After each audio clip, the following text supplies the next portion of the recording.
Hi everybody and welcome back to Molly's channel. So I am Arushi who is her elder sister and I'll be starting with a very important video.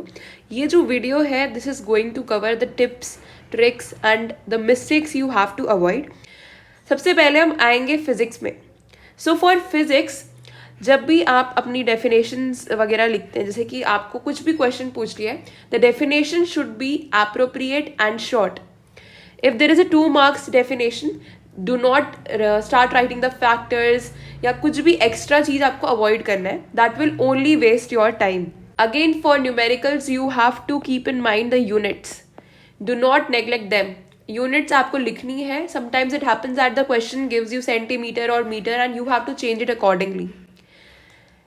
And yes, I would like to tell you about my ebook also.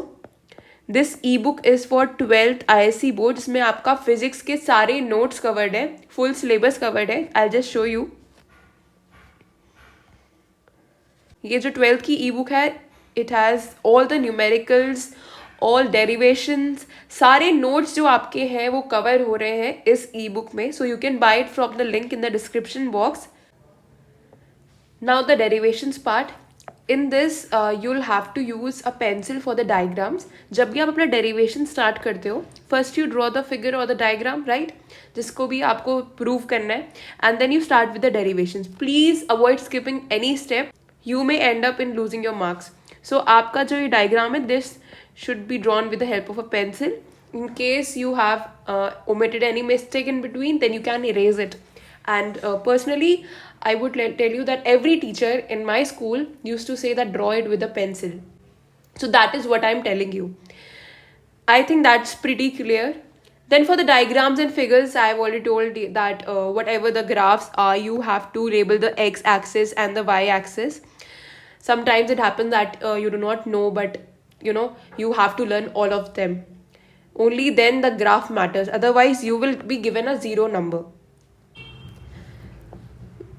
Now we come to the reasoning part. For this, you have to maintain this conceptual clarity.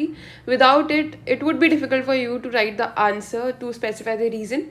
So wherever you write the reason, please underline the portion that is the main part. For example, आपका एक 10th में physics है concept of specific heat capacity.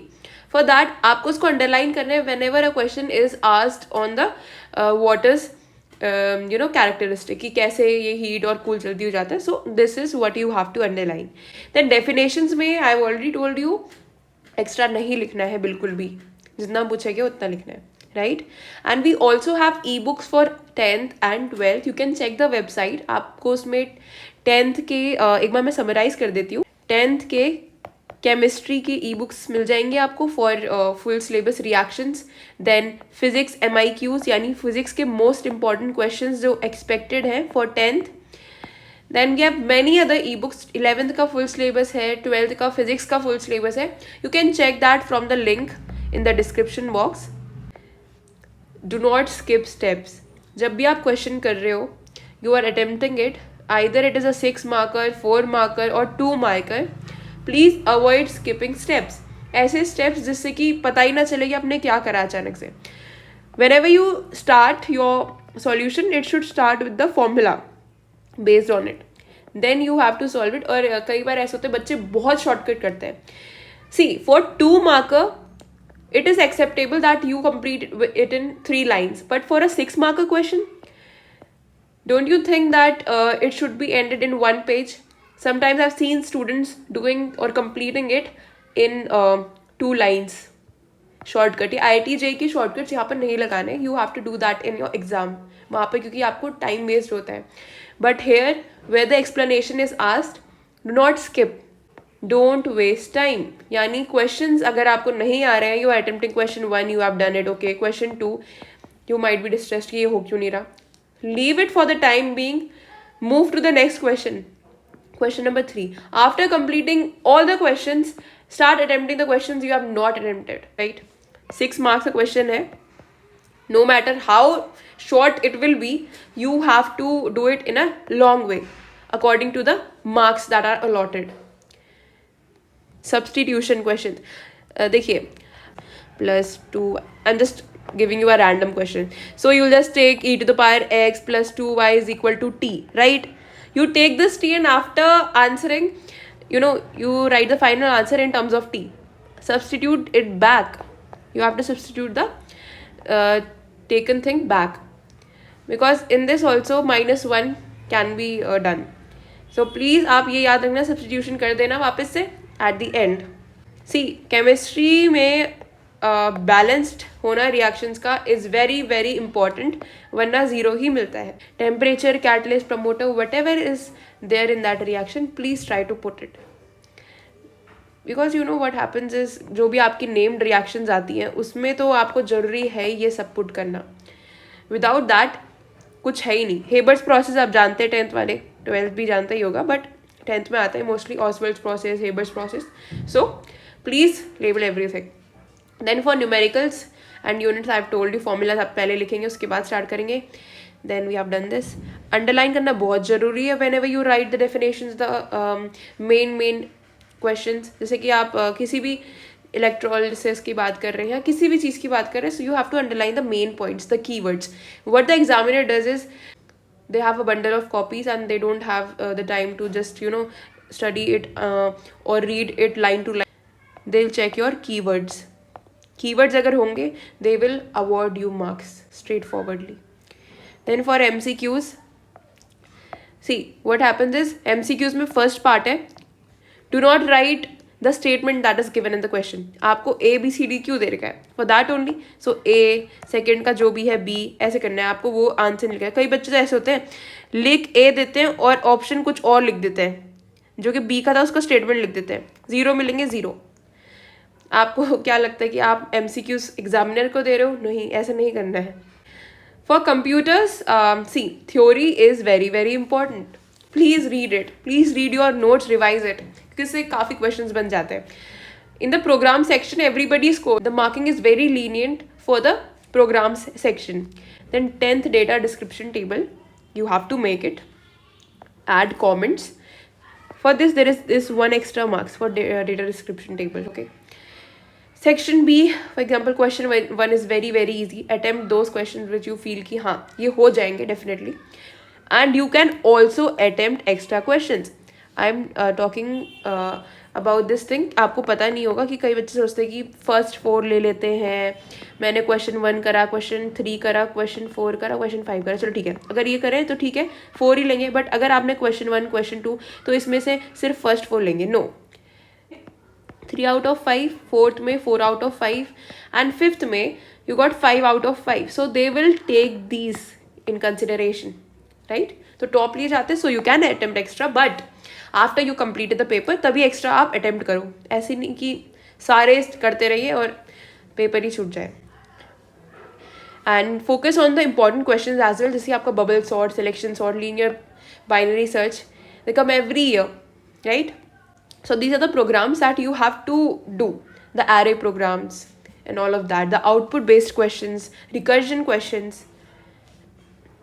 Now for English, ये तो आप लोग पढ़ते ही नहीं हो, फिर आपके जो मार्क्स आते हैं, then your overall percentage drops and then you realize the importance of English. So see reading time में you have to develop a structure on how to write the essay. क्या आपको स्टार्ट करना है, कैसे आपको बीच में बॉडी पार्ट कैसे लिखना है, then conclusion.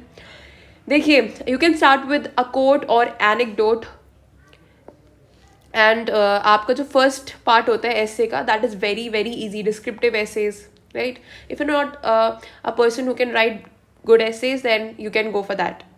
Then for RTCs again 2 mark 3 mark का आता है. आप पता नहीं क्यों इतने सारे लाइन, 6 लाइन्स क्यों लिखते हो आप, I don't know, because I have seen answer sheets, काफ़ी बच्चे इतने लंबे आंसर्स लिख जाते हैं that are not required at all. RTCs में answer only what is asked. Then ऐसे की मैंने बात कर ली है.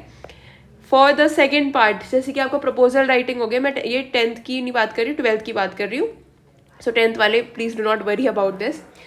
येस, जितने भी आपके प्रपोजल राइटिंग हो गए, जैसे कि या तो आपका लेटर राइटिंग हो गया 10th का, then directed writing, please maintain the format and the word limitation. Do not violate this word limitation. Answer writing structure for 12th, 10-15 marks के जो भी लॉन्ग आंसर्स आपके आते हैं. सो most importantly, you have to cover the theme every time you write the answer. Then author's description is completely optional, but you can just write the famous writings of that particular author in 2 to 3 lines maximum. Okay. Then theme plus the quotes. Quotes are game changer. कुछ ने quotes लिख दिया बस आपके बहुत अच्छे marks आएंगे, trust me. So we'll move on to humanities part.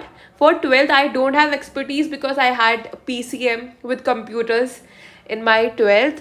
But for 10th, I can tell you. See, देखिए headings जब भी जैसे आंसर है, question is revolt of 1857 causes. Okay, 4 marks का question है. You'll have to write the 4 headings like subsidiary alliance. Then we have doctrine of lapse, right. ये सारी जो पॉलिसीज हैं, या तो आप अवध के रूलर को डिसरिस्पेक्ट करना, ये सारी चीज़ें टाइटल्स अबॉलिश हुए थे, आप जानते हैं. So all these causes you have to write the heading and then explain what is subsidiary alliance, what is doctrine of lapse. This is how you write the answer. Now for second, the picture study is very scoring. Please अपने थोड़ा books में देख लीजिए कौन कौन है, कौन B are Ambedkar ji हैं, देन गांधी जी हैं. Limit the answer writing. For geography it is all about maps, topo sheet, climate, water resources, आपके चैप्टर्स जितने भी वगैरह, एग्रीकल्चर वगैरह. So see whenever they ask you, like जैसे कि आपका ये पूछ लिया है कि इंडिया में आप ये बता दीजिए कि कहाँ पर एलुवियल सॉइल है, कहाँ पर रेड सॉइल है. तो जो भी एरिया है, जैसे आप ऐसे शेड करके दिखा देना और ऐसे करके मार्क कर देना. ऐसे एक लाइन नहीं बनानी है, थोड़ा शेड कर देना, राइट. जो भी आपके काराकोरम पास है या आपका जो भी गल्फ ऑफ कम्बत, ये सारी चीज़ें आपको लेबल करनी है. Then for the topo sheet part you can go and watch Molly's video. बहुत ही अच्छे से पढ़ाया गया topo sheet from scratch and questions will be asked from that only. कुछ बाहर से और नहीं आएगा, right. Now for biology, see 10 years आपके बहुत इंपॉर्टेंट है सारे ही सब्जेक्ट्स में. I have already told you 10 years करो, प्लीज़ करो.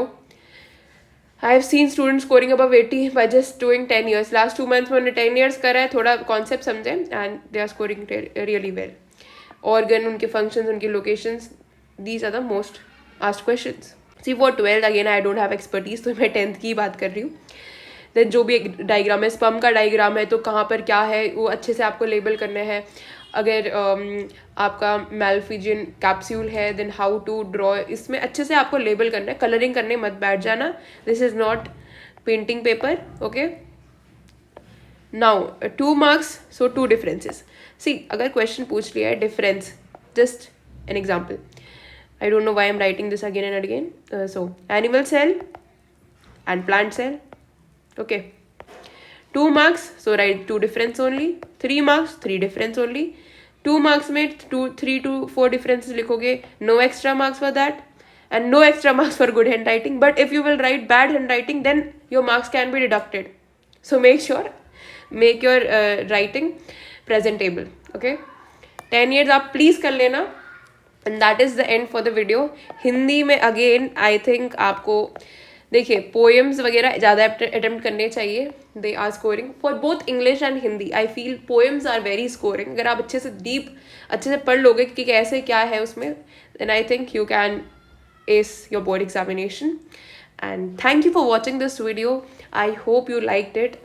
And yes, we'll be coming up with crash course videos also if you want. जैसे कि अलग अलग सब्जेक्ट्स के, पर आप लोग देखते भी नहीं हो तो फिर ऐसे लगता है, डिमोटिवेट सा फील होता है. सो अगर आप देखोगे, if you want me to teach you the chapters, then you can comment. All the best for your exams and bye.